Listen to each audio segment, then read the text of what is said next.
আজ তোমাদের ক্লাস নম্বর 12 12তম class CSS এর। তো সিএসএস ক্লাসে আমরা যেগুলো শিখবো আজকে text spacing property, text shadow, এরপর সিএসএস ফ্রন্টের ব্যবহার খুবই গুরুত্বপূর্ণ। সিএসএস ফ্রন্টের ব্যবহার। আচ্ছা, তো চলো আমরা ডিরেক্টলি রিয়েল প্রজেক্টে দেখি এগুলো ব্যবহার করি। টেক্সট স্পেসিং কিভাবে করা হয়ে থাকে, আমার টেক্সটে শ্যাডো কিভাবে দিয়ে থাকি, এছাড়া পিক্সার আমরা শ্যাডো দিতে পারি, বক্সে বা পিক্সারে শ্যাডো ব্যবহার করতে পারি, এবং সিএসএস ফ্রন্ট, গুগল ফ্রন্ট সহ সাধারণ আমরা ফ্রন্ট ফ্যামিলি ব্যবহার করে কিভাবে ফ্রন্টের চেহারা চেঞ্জ করতে পারি, এই সবগুলো আমরা দেখবো। ওকে, তো তার আগে আমরা একটু দেখে নিই টেক্সট ডিরেকশন এবং ভার্টিক্যাল অ্যালাইনমেন্ট, এগুলো একটু আলোচনা করবো স্টেপ বাই স্টেপ। চলো দেখিনি আমরা। আমরা আমাদের প্রজেক্টে চলে গেলাম। আজকে আমাদের 12তম ক্লাস। আমাদের এখানে HTML-টা ওপেন করলাম আর পাশাপাশি CSS ওপেন করলাম, দুটো একসাথে ওপেন করা যায়। আচ্ছা দেখো, আমরা এটা কতদিন করেছিলাম এমনিতেই শেখানোর জন্য, রান করে দেখি আমরা এটা এমনিতেই। Launch in Firefox.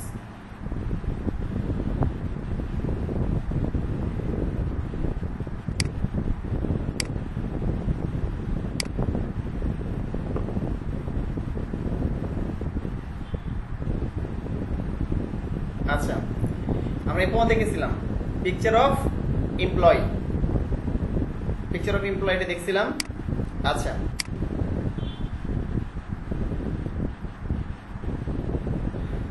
এখন দেখো বিষয়টা হচ্ছে যে আমরা প্রথম যে প্রপার্টি দেখব সেটা হচ্ছে এরকম টেক্সট ডিরেকশন। তো টেক্সট ডিরেকশনটা এরকম, যারা আমার যে টেক্সট এখানে আছে দেখো, ডান থেকে বামে, বাম থেকে ডানে। আমরা যখন আমরা যখন কোনো কিছু লেখা লিখি, আমরা কিভাবে লিখি? বাম থেকে ডান দিকে লিখি, তাই না? ইঞ্জিনিয়ার একটা নিয়ম আমাদের, সবসময় আমরা বাম থেকে ডান দিকে লিখে গেছি। বাট অ্যারাবিয়ান কান্ট্রিতে কিভাবে লেখে? তুমি যখন কোরআন শরীফ পড়ো বা আরবি পড়ো তখন দেখবা ডান থেকে পড়তে হচ্ছে, ডান থেকে বাম দিকে পড়তে হচ্ছে। হ্যাঁ, এবং লেখাটা উল্টিয়ে লিখতে পারি। হ্যাঁ, পুরোটা উল্টো থেকে হবে এটা। তো এসব ক্ষেত্রে যেটা প্রপার্টি ব্যবহার করা তাকে টেক্সট ডিরেকশন বলা হয়।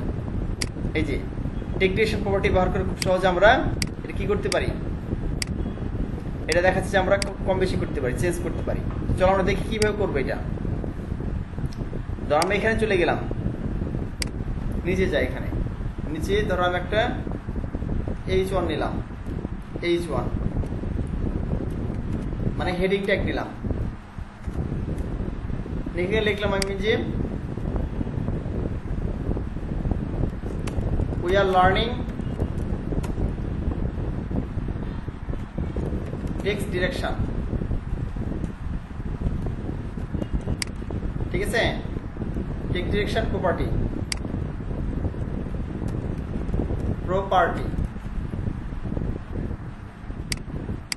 আচ্ছা, সিম্পলি যদি রান করে এখানে রিলোড করি তাহলে কি দেখা যাবে? we are learning text direction property এখানে দেখা যাচ্ছে। এখন যদি আমি এখানে কি করতে চাই, যদি শুধু H1টা নিয়ে এখানে, অর্থাৎ আমরা এখানে সিলেক্টর হিসেবে কি নিলাম, এর সহায়ক লেখা দেখাচ্ছে, বাট আমি যদি এখানে সিলেক্টর হিসেবে H1 কি নিই, কোথায় CSS কে নিই, এখানে চলে গেলাম CSS এ, H1 লিখে দিলাম। লেখার পর এখানে সেকেন্ড ব্র্যাকেট দিলাম। হ্যাঁ, আমি এখানে লিখলাম ডিরেকশন। তো কি লেখা আছে এখানে? ডিরেকশন RTL মানে হচ্ছে রাইট টু লেফট। আমি এখানে লিখলাম ডাইরেকশন।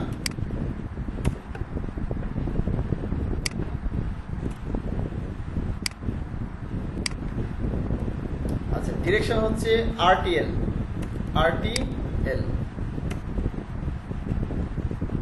কমা দিলাম, আমি রিলোড করলাম।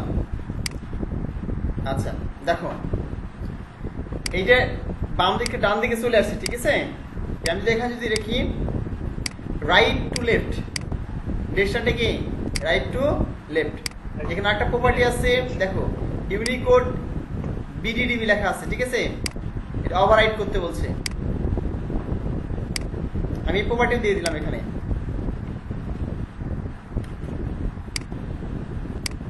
আচ্ছা এবার দেখো লেখাটা কেমন দেখাচ্ছে। ওই এই যে নিচের দিকে দেখো লেখাটা ডিরেকশন চেঞ্জ হয়ে গেছে পুরোটাই। যে উই প্রথমে ডব্লু তারপরে ই আসছে, তারপর উই আর ই এস চলে আসছে এখানে। হ্যাঁ, উই আর লার্নিং পুরো লেখাটাই চেঞ্জ হয়ে গেছে। এখানে টেক ডিরেকশন বলা হয়ে থাকে। স্পেসিফিক ক্ষেত্রে এটা মিররের মতো কাজ করে, আয়নার মতো। যেমন তুমি যদি আয়নাতে প্রতিছবি দেখো, তোমার নিজের ছবি দেখো আয়নাতে, তাহলে কি হবে? তোমার দেখবা যে মানে এই সিস্টেমে যখন দেখবা আয়নাতে, দেখবা তোমার ডান হাত বাম হাত ডান হাতের মতো দেখাচ্ছে। ঠিক আছে, প্রতিবিম্বের মতো, একটা ইমেজের মতো। এটা যদি ব্যবহার খুবই কম, তারপর তোমাদের শিখে রাখলে আর কি। এটা খুব কম ব্যবহার করা ওয়েবসাইটে, খুব রেয়ার, খুব কম আসে, কিন্তু দরকার আছে লিখে রাখা। ভার্টিক্যাল এলিমেন্টটা তোমাদের এই বিষয়গুলো হচ্ছে তোমার রিয়েল প্রজেক্টে দেখিয়ে দেবো। ঠিক আছে, ওইখানে ভালো বুঝতে পারবা। ওকে, আচ্ছা, এদের টেক ডেকোরেশন দেখিয়ে দিই তোমাদের। টেক ডেকোরেশন দেখিয়ে দিই। আচ্ছা, এটা হয়ে গেল। আচ্ছা, আমি এখানে ডিরেকশনটা কেটে দিলাম, এখানে রিলোড করলাম, আগে বস্তু হয়ে গেল we are learning text decoration property. আচ্ছা, এবার শিখবার পর হচ্ছে যে ধরো এখানে we are learning text decoration property লিখতেছি। এবার যে প্রপার্টি শিখবো তার নাম হচ্ছে টেক ডেকোরেশন। ঠিক আছে, তাহলে এখানে লেখাটা আমি চেঞ্জ করে দিলাম একটু। আগে ছিলাম টেক ডিরেকশন, এবার দেখবো ডেকোরেশন। Text decoration, decoration. ঠিক আছে, ডেকোরেশন মানে কি? সজ্জিতকরণ নাকি? আমরা ডেকোরেশনে যেতে হবে, ডেকোরেট নিতে হবে। ডেকোরেট মানে সজ্জিত করা। ডেকোরেশন মানে একটা নাউন। ঠিক আছে, সজ্জিতকরণের নাউন হচ্ছে ডেকোরেশন। ডেকোরেট হচ্ছে সজ্জিত করা। এখন দেখো টেক্সট আমরা সজ্জিত করতে পারছি, আমরা নিচে আন্ডারলাইন করবো আমরা। ঠিক আছে, আমি এটা নিচে আন্ডারলাইন করতে চাচ্ছি। এখানে আমি লিখে দিই টেক ডেকোরেশন আন্ডারলাইন। ঠিক আছে, তাহলে কি হয় দেখো,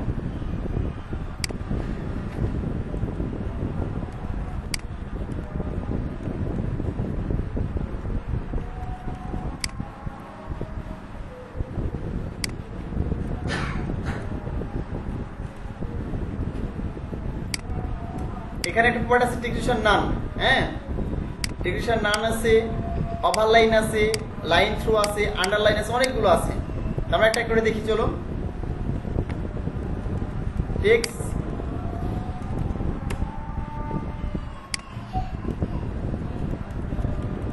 রেশন আন্ডারলাইন। এখন তো কি হবে,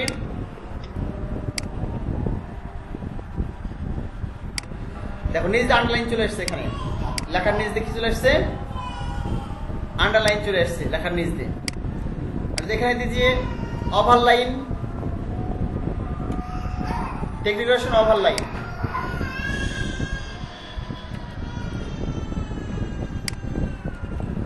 ওভারলাইন, আন্ডারলাইন মানে নিচে, ওভারলাইন মানে উপরে। রিলোড করলাম, এবার দেখো লাইনটা উপরে উঠে গেছে, এই লেখার উপরে চলে গেছে। তাহলে আন্ডারলাইন নিচে, ওভারলাইনটা উপরে, টেক ডেকোরেশন। এরপর দেখো থ্রো যদি এখানে লাইন থ্রো, যে লাইনে মাঝখান থেকে তাহলে এখানে দিলাম হচ্ছে text decoration line through. Line THROUGH, line through. তাহলে কি হবে, মাঝখান থেকে কেটে গেছে লাইনটা। তাহলে আমি যদি আন্ডারলাইন বলি, টেক ডেকোরেশন আন্ডারলাইন, তাহলে লেখা নিচ দিতে হবে।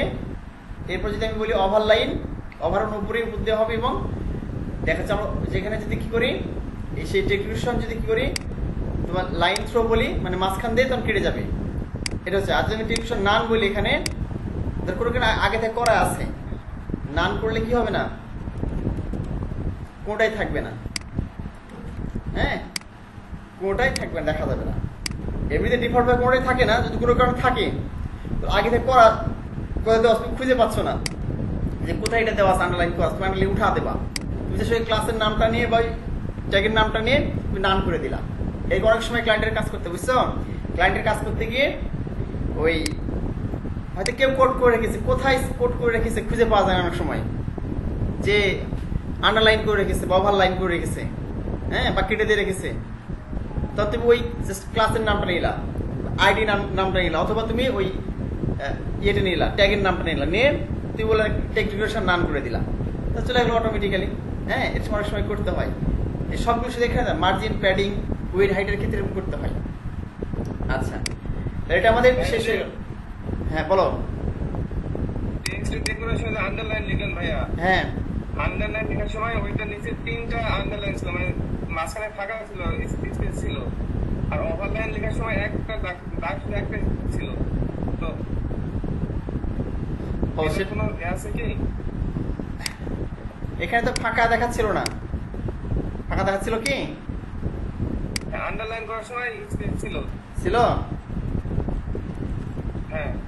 আচ্ছা দেখি, ওইখানে স্পেস ছিল মানে কিন্তু বুঝিয়ে বলি, এখানে কোনো স্পেস নেই। হ্যাঁ, তুমি সুন্দর লক্ষ্য করেছো রাকিব, ধন্যবাদ। সেটা হচ্ছে অ্যাকচুয়ালি এখানে জি দেখো নিচে নেমে গেছে, দেখতে পাচ্ছ কি? জিটা হচ্ছে ওই নিচেটা কেটে দিয়েছে জি, আর এখানে পিটা নিচে কেটে দিয়েছে, এখানে ওয়াইয়ের মাথাটা কেটে দিয়েছে, বাট বাস্তবিক কাটা কাটা না এটা। যেমন এই লাইনটা উপরে যাচ্ছে, উপরে কিন্তু এখানে কেটে দিচ্ছে না, কারণ উপরে তো মনে বড় হয়ে নাই, সবগুলো সমান হয়ে আছে, এই জন্য দেখ উপরে কাটতেছে না, নিচে কেটে যাচ্ছে, বাট লাইনটা সমানই। হ্যাঁ, এহলে বিষয়। আচ্ছা, এরপর আমরা দেখি হচ্ছে টেক্সট ট্রান্সফরমেশন, এটা প্রচুর ব্যবহার করা হয় ওয়েবসাইটে। হ্যাঁ, তোমাদের বাস্তব উদাহরণ দিই। তোমরা মনে করো একটা ফর্মে গেলাম, ধর আমি এখানে গুগল ফর্ম ইয়েতে গেলাম, এখানে মনে করো আমি ফেসবুকে গেলাম, ঠিক আছে, আমি ফেসবুকে ঢুকে গেলাম। এরকম একটা মনে করো যে ফেসবুকের মতো কি আছে, ওয়েবসাইট আছে, আর যেখানে কি এরকম একটা ফর্ম আছে, এই যে ফেসবুক ফ্রন্ট। তোমরা এখানে কি যখন লিখতেছো, দেখবা তুমি ফর্মটা পূরণ করতে, অনেকে চাকরি পরীক্ষা বা বিভিন্ন পরীক্ষায় ফর্ম পূরণ করতে যাও, তুমি লিখতেছো ছোট হাতে, অটোমেটিক্যালি সব হয়ে যাচ্ছে বড় হাতে, মানে তুমি লিখবা যেটাই সবগুলো বড় হাতের হবে। হ্যাঁ, ওই ক্ষেত্রে কি হবে, ওরা ফর্মে ওই সময় কি দিয়ে রেখেছে, টেক্সট ট্রান্সফরমেশন দিয়ে রেখেছে। ট্রান্সফর্ম মানে কি, ট্রান্সফর্ম মানে পরিবর্তন, ঠিক আছে। তুমি এখানে দুই ধরনের ট্রান্সফরমেশন আছে। হ্যাঁ, এখানে দেখো লেখা আছে টেক্সট ট্রান্সফার, মানে ট্রান্সফরমেশন কি আপার কেস আছে, text transform upper case, text transfer lower case. হ্যাঁ, সাথে দুটি সবচেয়ে বেশি ব্যবহার করা হয়ে থাকে, প্রপারলি সবচেয়ে, কোনো কোনো ক্ষেত্রে ক্যাপিটালাইজ ব্যবহার করা হয়ে থাকে। আচ্ছা, যদি তুমি টেক্সট ট্রান্সফার আপার কেস দাও, তাহলে তো সবগুলো হাতের অক্ষর বড় হাতের হয়ে যাবে অটোমেটিক একাই, ছোট হাতের লিখলেও বড় হাতের হয়ে যাবে, বড় হাতের লিখলে তো বড় হাতের হবেই। আর তুমি টেক্সট ট্রান্সফার লোয়ার কেস দাও, তাহলে বড় হাতের লিখলেও ছোট হাতের হয়ে যাবে তোমার। আর টেক্সট ট্রান্সফার তুমি যদি ক্যাপিটালাইজ দাও, তাহলে প্রত্যেকটা ওয়ার্ডের প্রথম অক্ষর বড় হাতের হবে। চলো দেখে আসি আমরা নাকি। আচ্ছা, আমরা ধরো এটাকে করবো, এটা কি করবো আমরা, এটা যেটা কাজ করছি এটাই করবো। আচ্ছা, টেক্সট ডেকোরেশন দেওয়া আছে, আমি কেটে দিলাম এটা, দেখলাম টেক্সট ট্রান্সফর্ম,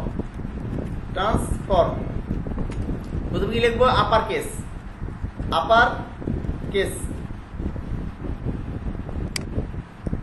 প্রথমে দিলাম হচ্ছে আপার কেস, ঠিক আছে। চল দেখে আসি যে বড় হাতে লিখলে বড় হাতের হচ্ছে কিনা। আচ্ছা, কোন স্পেলিংটা ভুল হয়েছে, ইউ ডাবল পি হবে, আমি শুধু একটা পি দিয়েছি, U double P R CSE case, ঠিক আছে।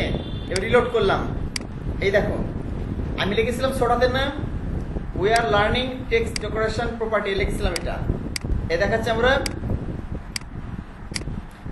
কিন্তু বড় হাতের হয়ে গেছে, এটা বুঝাচ্ছি কি, এটা বড় হাতের হয়ে গেছে। আচ্ছা, যেহেতু আমরা টেক্সট ডেকোরেশন প্রপার্টি শিখতেছি না, আমি এখানে লিখে দিই যে we are learning web design, তাহলে একটা শিখতেছি আর একটা ভিডিও হয়ে যাবে। উই আর লার্নিং সিএসএস লিখি, সিএসএস প্রপার্টিস, প্রপার্টিস লিখলাম আমরা নতুন করে আবার, এখন এটা মনে করে পড়াতে হয়ে গেল। আর যদি আমি এখানে লিখি যে প্রপার্টি টেক্সট ট্রান্সফর্ম ক্যাপিটালাইজ, ক্যাপিটালাইজেডি লিখে দিলাম, ক্যাপিটালাইজ, হ্যাঁ ক্যাপিটালাইজ লিখে দিলাম, তাহলে কি হবে, এখানে আমি রিলোড করলাম, এই যে হয়েছে কি, হয় নাই, ক্যাপিটালাইজ, CAPITALIZED, ওখানে তিনটা হয়ে গেছে, কোথায় লিখেছি? এখানে লিখেছি ভুল করে।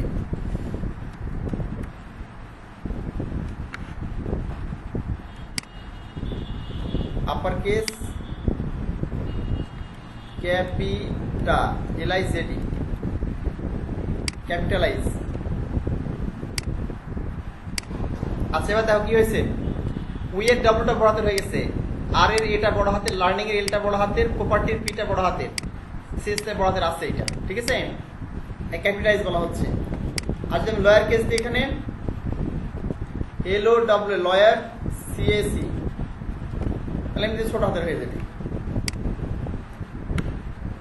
এখানে গেলাম, সরি এই দেখো সব ছোট হাতের হয়ে গেছে।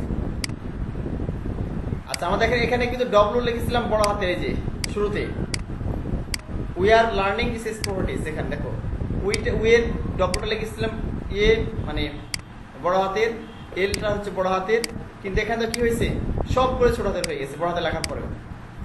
আর টেক্সট ট্রান্সফর্ম হচ্ছে তিন ধরনের, লয়ার কেস, আপার কেস এবং ক্যাপিটালাইজ। ওকে আচ্ছা টোটাল 9 জন। ওকে আচ্ছা এরপর চলো আমরা দেখি সিএসএস টেক্সট স্পেসিং। আমরা লেখাগুলোর মধ্যে স্পেস দিতে পারি, লেখাগুলোর মধ্যে স্পেস ব্যবহার করতে পারি। কত তুমি স্পেস দিবা, হ্যাঁ একে স্পেসিং বলা হয়।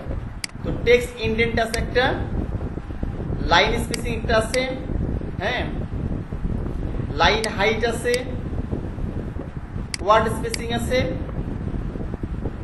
এগুলো আর কি। তো আমরা একটা একটা করে দেখি। হ্যাঁ আচ্ছা ভিডিওটা হচ্ছে যে 1 মিনিট পর তোমাদের ভিডিওটা কেটে যাবে, আবার নতুন করে সবাই জয়েন করবা। ওকে আবার সবাই নতুন করে জয়েন করবে।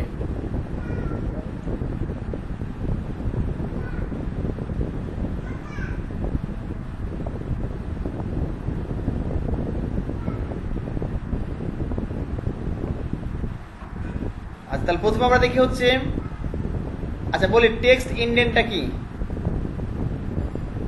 টেক্সট ইনডেন্টেশন, তোমরা যখন লেখা শুরু করো, যখন তোমরা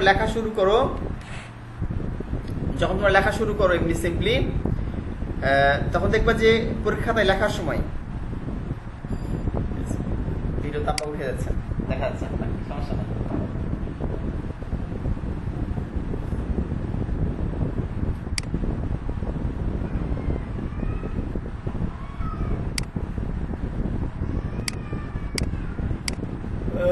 ভিডিও রেকর্ড হয়ে গেছে, বুঝছেন? ভিডিও রেকর্ড হয়ে গেছে।